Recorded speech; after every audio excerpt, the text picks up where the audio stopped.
Coarse levelling is where we sand the surface of the guitar with very fine sandpaper, lubricated with oil and mineral turpentine.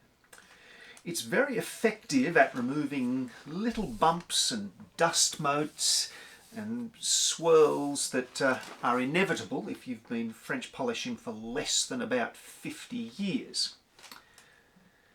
It's not very good or recommended for removing valleys and voids caused by inadequate sanding or other construction problems. For that reason, I won't be providing you with any close-ups of the next step.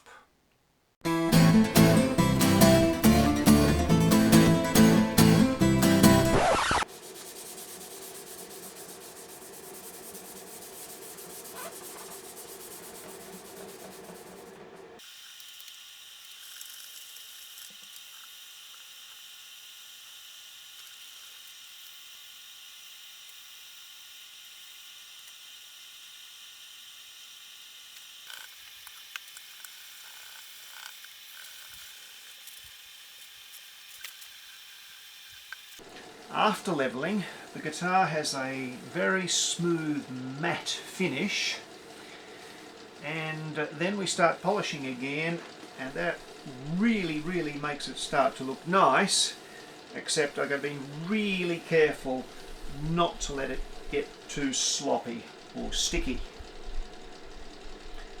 Otherwise we'll undo all of the good work we've just done.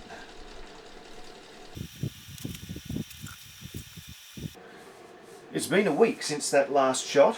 I know that because I've been out of town for a week. Why is it taking so long?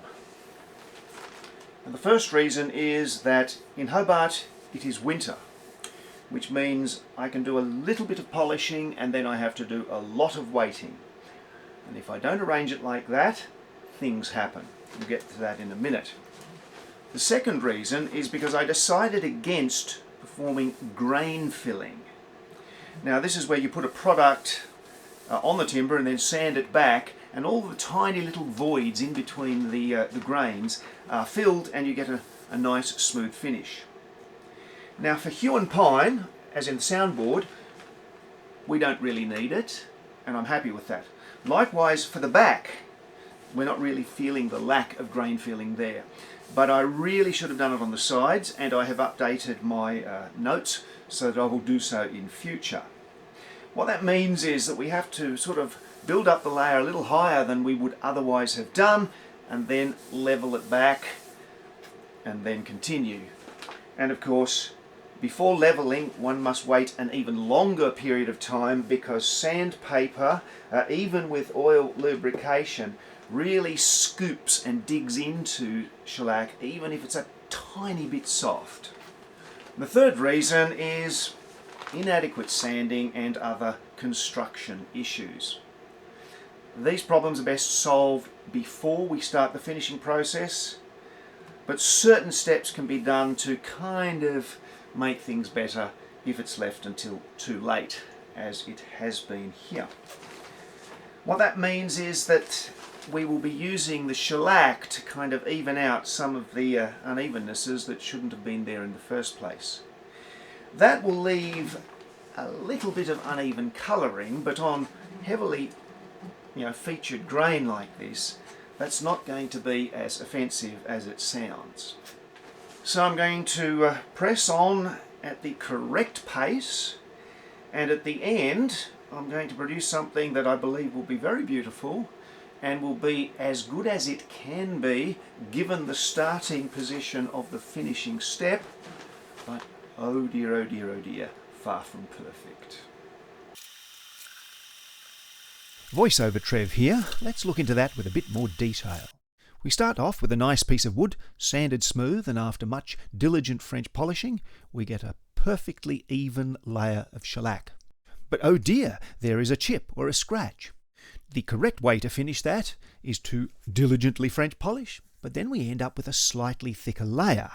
And over a large area, levelling a single layer can lead to unevennesses in thickness. That's where we start to take an evil shortcut and dribble a bit of shellac onto the surface with our finger. Now, a thin layer of shellac dries and cures very quickly, but a thick layer sits there moist for a long time. Furthermore, it softens the already hardened shellac upon which it is sitting, so that if we do not wait an extended period of time, when we come to sand, the sandpaper will scoop out the softened shellac, leaving us where we started or even worse off. If we do the right thing and wait enough time, then we can level it perfectly and no one will ever know. But what if the chip or divot or inadequate construction issue is actually in the timber itself? Well, exactly the same principle applies, except this time we have a thicker area of shellac over the divot, and that will be a darker area on the guitar.